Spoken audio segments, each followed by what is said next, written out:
Wake up, girl! Uh-huh. Where am...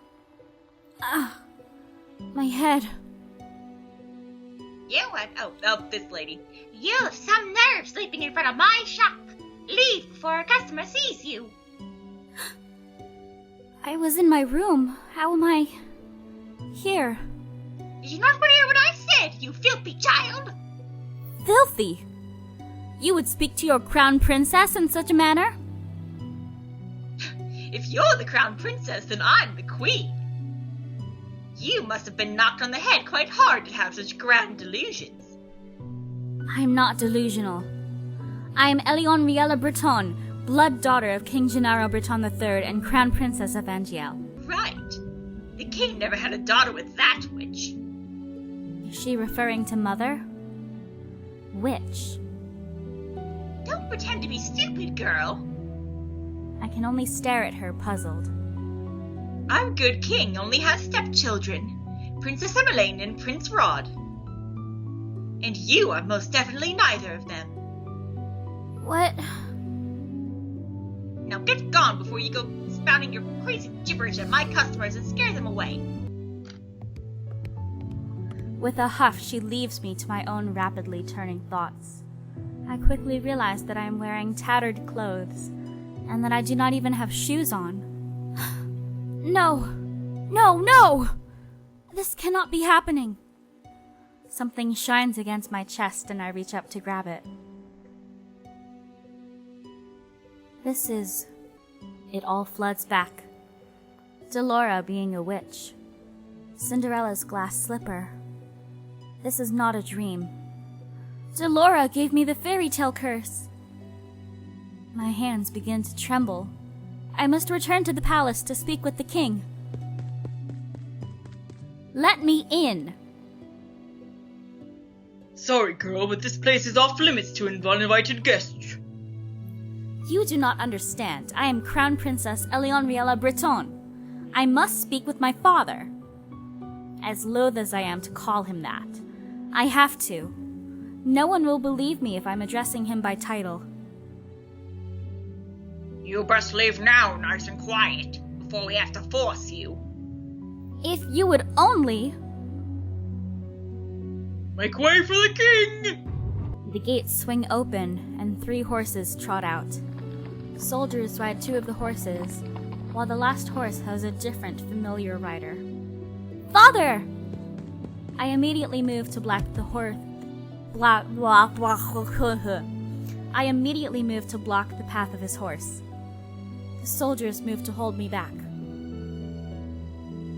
Your Majesty! What is this? Your Majesty, this girl is claiming to be your daughter. Daughter? Both of my stepchildren are in the palace right now. What? Even Father is a part of this. Father, you must help me. A witch has cursed me. For once in your life, just once, help me. You must believe me. Tell me, where's your family, child? Why are you all alone? He looks at me with pity in his eyes. He is looking at me more kindly as a peasant than he ever did when I was the crown princess and his daughter. I recoil. You must be hungry. Take this.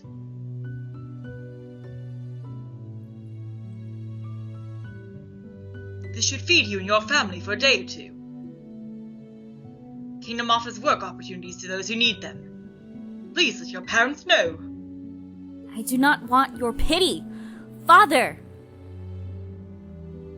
Please escort this girl back to her home. Make sure she gets there safely. At once, Your Majesty. I watch as my father and his 2 guards ride away on their horses, leaving me to stand in their dust. He left me alone. Again.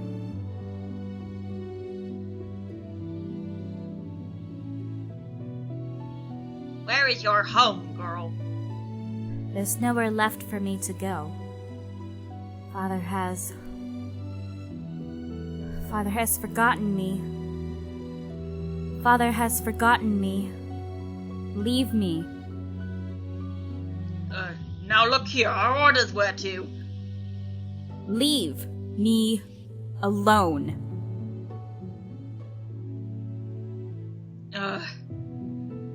Suit yourself, can't say we didn't try. Don't cause any more scenes, little girl. I watch with bleary eyes as the soldiers return to the palace. How can this be happening? I stare at the small pouch in my hands.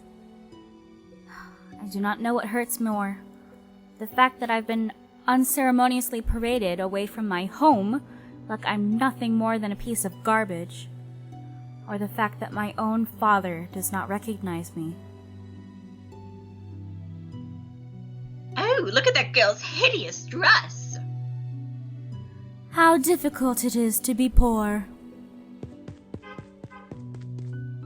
I clutch the pouch closer to my chest as I run into an empty alley. I huddle in a corner, trying to become as small as possible.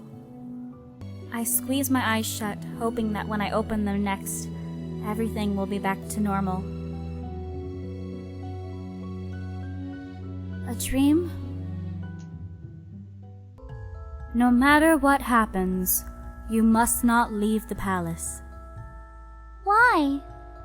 The world is cruel. People will only ever hurt you. But they're always so nice to me. That is only because you are the crown princess. They will only ever think of what they can take from you. I am trying to protect you, my love. That is why you must never leave the palace. Never leave Mother. I am the only one who will ever love you so much. Do you understand? I understand.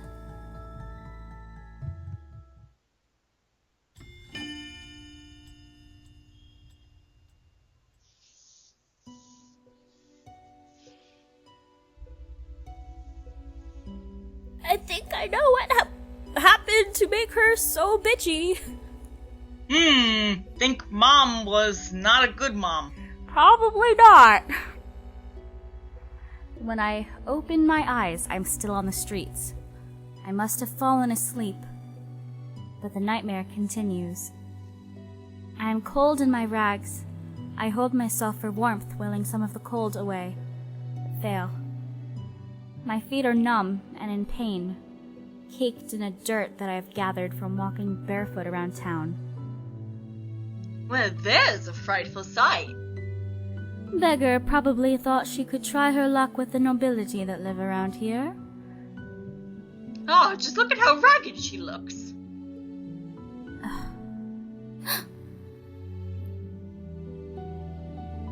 What are you looking at? At two women that lack the basic manners of a noble upbringing. Silence, girl! Do you know who you're talking to? No, and I don't care. What nerve! Let's just go. There's no reason to stoop to a commoner's level. I will remember you. And once I break this curse, I will make you regret your words. I become acutely aware of the fact that I've not eaten anything for almost a day. I've been sitting here, thinking on the new mess that is my life. But moping around will not break my curse. Crying will not help either. I should find that witch first, but how? I have no idea where she is. Delora, I swear I will make you regret doing this to me. When I find you, I will find food first. Is this all the king thinks I'm worth? Leave, girl. A dirty peasant like you got no place in this restaurant. But why? I can pay. Find another place. You're scaring away my customers. Am I not a customer? Shoo! There's nothing for you here. He just swatted me away like a fly. The nerve! Sensing that this will get me nowhere, I ball my hands into fists and walk away. I get the same treatment at the next 3 restaurants I try. I am treated as something less than dirt, like my money has no real value. I am the crown princess. They have no right to turn me away like this. I have been eating stale bread, anything to keep the hunger at bay. The bread barely helps. Out of the corner of my eye, I notice a small bakery. There are croissants on display that make my mouth water. Slowly, I begin to make my way over there. Ow! My feet ache with every step. They look and feel even worse than before. If only I had enough coins for a pair of shoes. But food is more important. If the rags that I'm wearing and the pouch of money are all that I have, then I need to prioritize. And I will die before I beg. 2 croissants. You'll need to pay, girl. There's no free handouts here. I take a coin from my pouch and hand it out to her. This should be more than enough. The shop owner stares at the coin before reluctantly taking it. She hands me 2 croissants in a paper bag. I will not ask where you got those coins. Are you implying that I stole them? How else would a beggar like you get that amount of coin? Now be off with you, child. I won't have you scaring away any other customers. Without another word, I turn and start to walk away from the woman. So this is the goodness of the people of Angiel. I take a bite out of one of the croissants, cringing a little at the dryness. Hey, girl! What now? We saw you at that shop. Want to share how you got your coins there? Excuse me. Look at her brushing us off like she's royalty or something. Let me go. You ain't no better than us. Now be a good girl and hand over that pouch. The man on my left grabs at my pouch and attempts to yank it away from me. I will not let these brutes take anything from me. I elbow the man in the stomach and then aim a kick at the other man's shin. I have an opening and I take it. Whoa! I pull myself free and begin to run as fast as I can.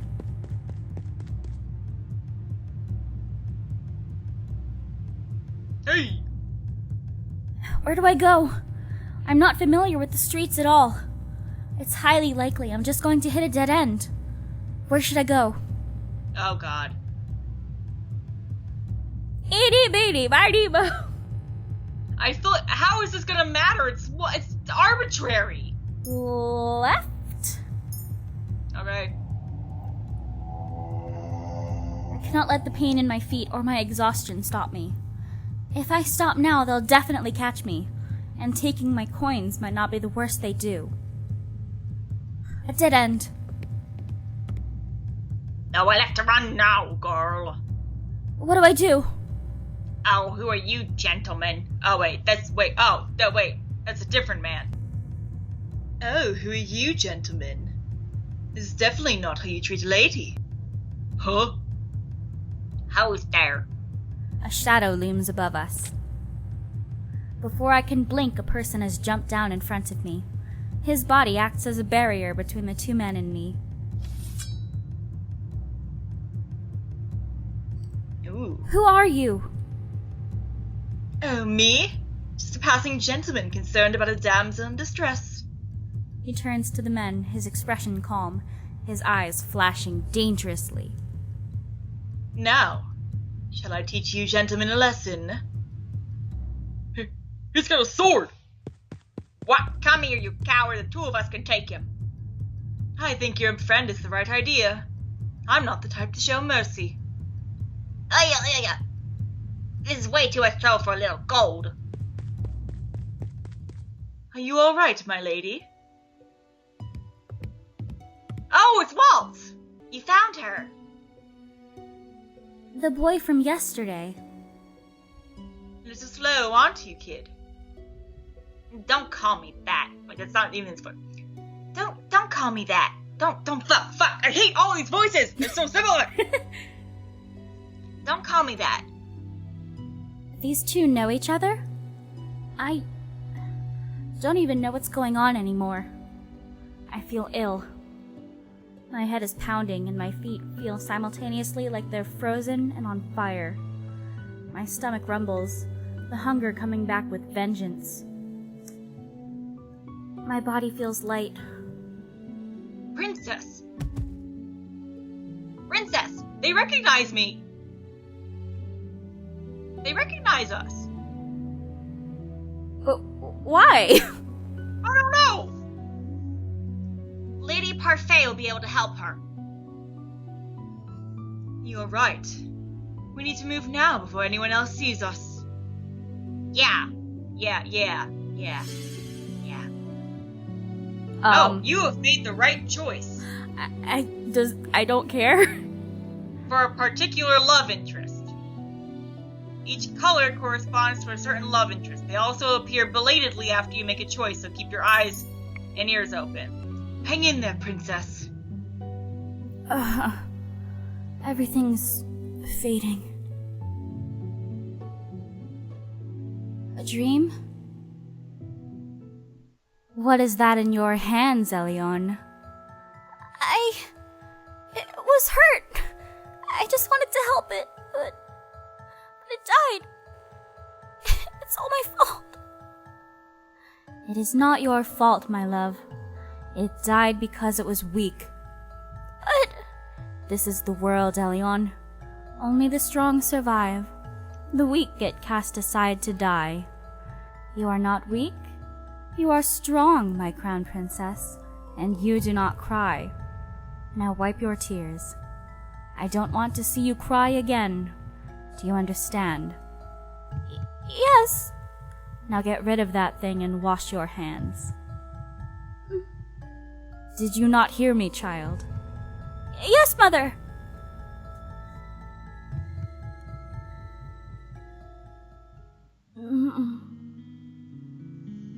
Oh, you're awake. Where am I? This isn't my room. My hand flies to my chest where the little glass slipper hangs from my neck. Still here. Are you okay, miss? This girl is the maid that tore Delora's dress. The one I fired for her clumsiness.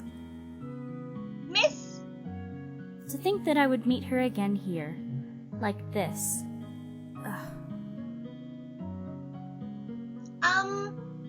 Leave me alone.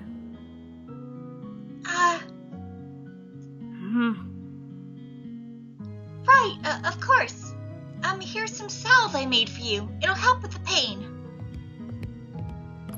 Now what? Haven't thawed at all, have you, Ice Princess? You! Suddenly there she is. Delora stands before me with a snide smile, looking happy with herself. She is the cause of everything I have been through. All the pain, heartache, and hunger. It is all her fault. I try to stand, thinking to give the witch a piece of my mind, but as soon as my feet touch the floor, pain shoots up my legs. I end up falling back to the bed. Ow! You should be more grateful to the girl you just scared away. She's been taking care of you for the past 2 days. 2 days. I've been passed out for 2 days. I'm suddenly vibrating with anger. Remove the curse! Now! Do you honestly think you can just command me to remove the curse in your best princess voice? What do you want, gold? What I want is worth more than all the gold you could summon in Angiel, princess. Besides, haven't you read your fairy tales? The caster cannot take a curse back. You need to focus on breaking the curse yourself if you want your life back. Mother burned the books before I could read more than 1 or 2 of them. I do not think either involved curses, just genies and trading away your voice for legs.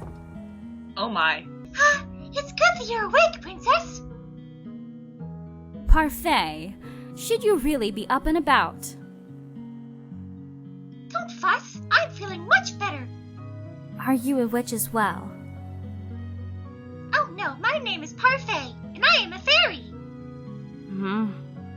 A witch and a fairy in one room, being friendly with each other? Impossible. Look at her face. You weren't expecting that at all, were you, Princess? What is going on? I'm sure you have many questions, Princess. How do you know that I'm Princess? Don't be silly. She's a fairy. Of course she knows. I promise we'll do our best to answer your questions. I don't even know where to start. Oh god. Why was I cursed? Seriously? You're going to ask that? I wouldn't have asked if I knew the answer. You have such a temper on you. Very well, this one's a simple answer. It's because you're a cold-hearted, cruel, wicked princess who deserves to be punished. Delora! A curse is the only way to force you to change your horrid ways. Delora, you could have put that more nicely. I'm pretty sure I was already being nice. Change? Why do I need to change? Are you completely unaware of how heartless you are to other people? The coldness you show to your stepfamily and your father? The way you treat Princess Emmeline. Why would they need to be treated any differently? You need to prove that you have some goodness in you, Princess. Some smidge of kindness. Why? People only show you kindness when they want something from you. The instant they get what they want, they'll just throw you away.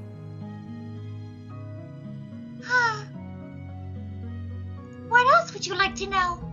How do I break the curse? The necklace you've got is one of Cinderella's glass slippers. To break the curse, you must get the second slipper. Complete the pair. And how do I do that? By doing... Oh, that's you. 3 good deeds. That's me, bitch! What? It's a very easy thing to do. At least, for someone who knows how to be good. 3 good deeds? What does that even mean? I wouldn't even know where to start. Take heart, Princess. Goodness is innate in everyone. Are you sure that's the case with this one? Delora, you are not helping. I'm a witch, and I think I have more goodness in my big toe than she has in her entire body. Now you're just being mean.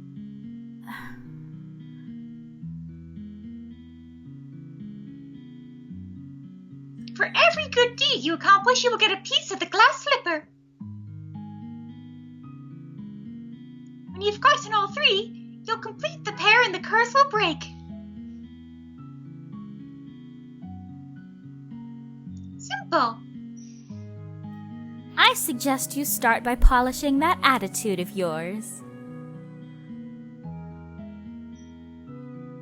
What would you like to know? What happens if I don't break the curse? I think you know the answer to that one already, Princess. Why are you two working together?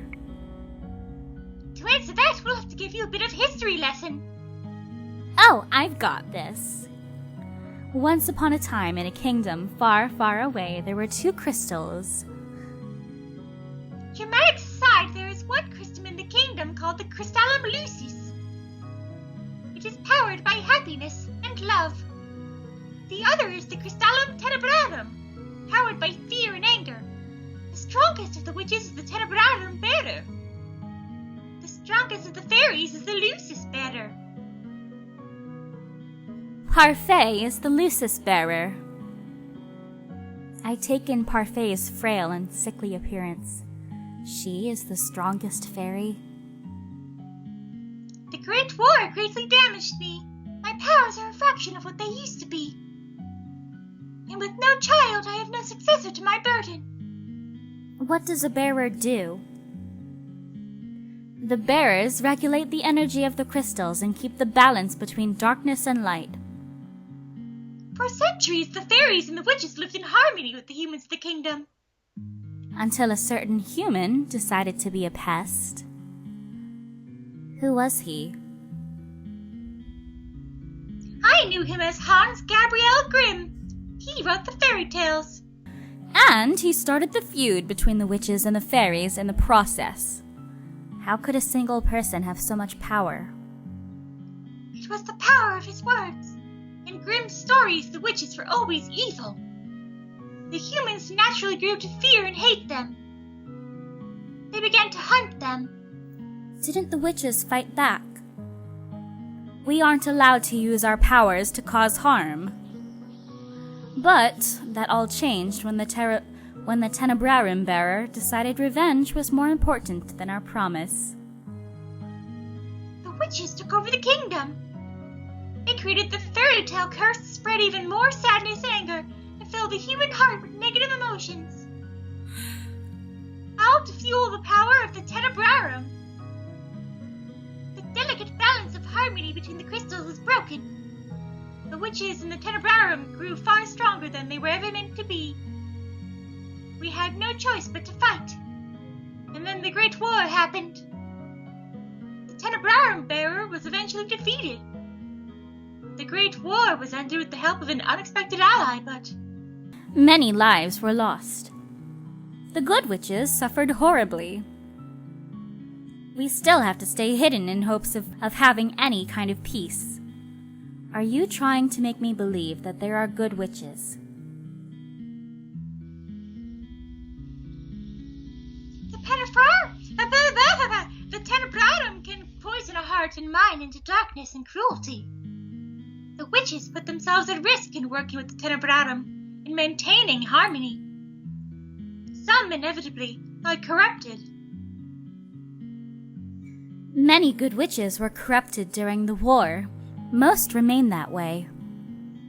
Many do not believe it, but witches can be just as kind as fairies. And yet it wasn't a fairy who cursed me. I've done good by cursing you, princess. You'll thank me when you've broken it. Delora was not corrupted by the Tenebrarum. She is as good as they come. Hopefully you'll come to see that for yourself. I doubt it. Apart from my own inherent goodness, Parfait and I are working together because we have a common goal. Which is? To restore the balance between darkness and light. 3 good deeds and I get my life back. Easier said than done. You said Cinderella, didn't you? Didn't she just go to a ball and find the prince? What does doing good have to do with that? Going to a ball, finding a prince. It's also old-fashioned. No fun in that. Cinderella is a girl with a pure heart. She's always willing to help others, even when they are cruel to her.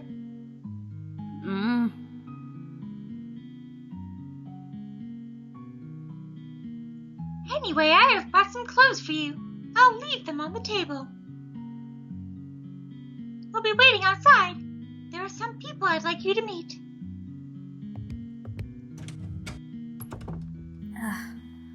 I cannot believe this. I look down at my neatly bandaged feet. I have to admit that while sore, they are nowhere near as painful as they had been 2 days before.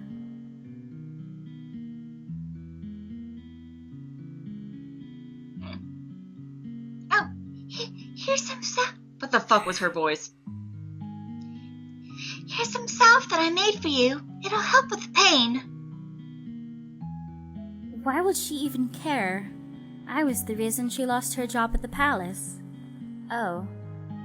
She probably doesn't remember me as the princess. But still, she has no reason to do such things for me. I ignore the salve for the time being and gingerly stand up, testing my feet for pain. The injury is definitely healing. I slowly walk over to the table and change into the clothes that have been left there. The dress is nowhere near as luxurious as the ones I wear in the palace, but still is far improved from my rags. All my life I've never had to lift a finger, and now I will not let them see how much they have rattled me. I refuse to break. Just watch me. I will free myself from this curse.